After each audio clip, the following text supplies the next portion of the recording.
आप सभी का स्वागत है मेरे एक और नया वीडियो में।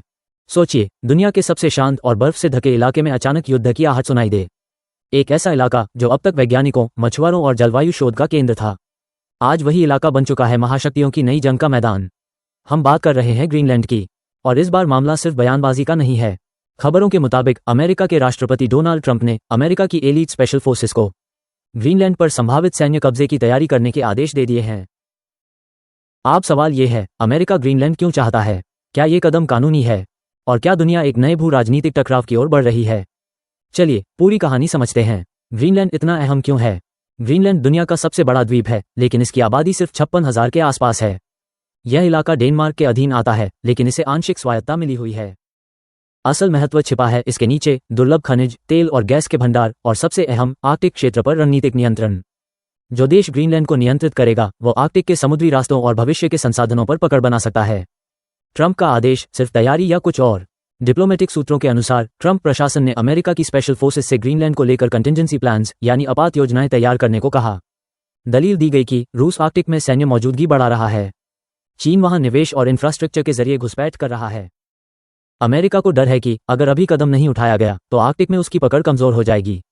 पेंटागन के अंदर ही विरोध, लेकिन कहानी यही नहीं रुकती। अमेरिकी सेना के शीर्ष जनरल्स इस योजना से खुश नहीं हैं। उनका साफ कहना है ये कदम अंतर्राष्ट्रीय कानून के खिलाफ हो सकता है और इससे अमेरिका की वैश्विक साख को भारी नुकसान पहुंचेगा।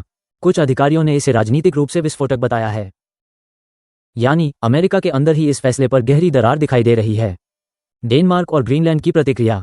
ग्रीनलैंड के राजनीतिक दल, जो आमतौर पर एक दूसरे से असहमत रहते हैं, इस बार एकजुट होकर बोले हैं ग्रीनलैंड बिक्री के लिए नहीं है और किसी भी तरह की सैन्य कार्रवाई अस्वीकार्य है।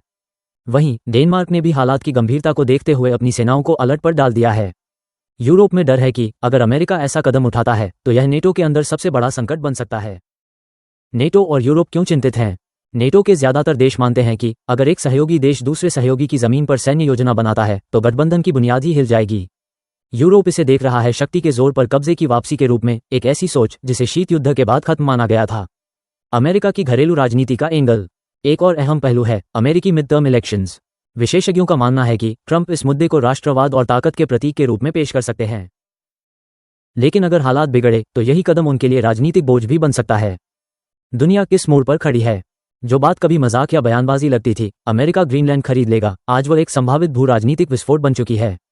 अगर ये तनाव बढ़ता है तो ये सिर्फ ग्रीनलैंड की बात नहीं रहेगी। ये सवाल होगा, क्या ताकतवर देश अब भी मनमानी कर सकते हैं या अंतर्राष्ट्रीय कानून अब भी मायने रखते हैं? ग्रीनलैंड की बर्फ के नीचे सिर्फ संसाधन नहीं बल्कि भविष्य की वैश्विक राजनीति दबी हुई है। अब सवाल आपसे है, क्या ये सिर्फ दबाव बनाने की रणनीति है या दुनिया एक नए संघर्ष की ओर बढ़ रही है? अपनी राय कमेंट में जरूर बताइए। वीडियो पसंद आए तो लाइक करें और ऐसे ही गहराई वाले विश्लेषण के लिए चैनल को सब्सक्राइब करें, क्योंकि अगला वैश्विक टकराव शायद यहीं से शुरू हो।